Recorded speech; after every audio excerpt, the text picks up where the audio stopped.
ফিরে না দিত, চোখের শক্তি যদি ফিরে না দিত, আমি তো এই দুনিয়ার আলো বাতাস দেখতে পারতাম না, জমিন কেমন দেখতে পারতাম না, আসমান কেমন দেখতে পারতাম না, মানুষ কেমন, মানুষের চেহারা কেমন দেখতে পারতাম না, গরু কেমন, গাভী কেমন, উট কেমন, মহিষ কেমন দেখতে পারতাম না। আল্লাহ রাব্বুল আলামিন আমার চোখে ফিরে দিয়েছেন। আল্লাহ রাব্বুল আলামিনের কাছে শুকরিয়া, শুকরিয়া, আলহামদুলিল্লাহ।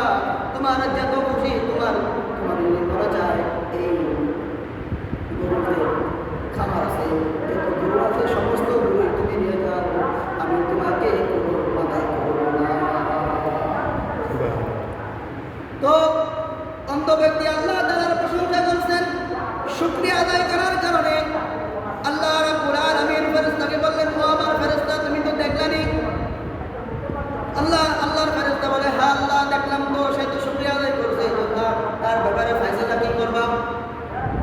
আল্লাহ রাব্বুল আলামিন বলেন, তার যত গরু আছে, গাভী আছে, সমস্ত গরু আর গাভীর মধ্যে আমি আল্লাহ তাআলা বরকত দিয়ে দিলাম। আস্তে আস্তে সে আমার ধনী হইতে থাকবে, কমবে না, তার মাল কখনো কমবে না। আল্লাহ তাআলা তার মালকে বাড়াইতে থাকবে, বাড়াইতে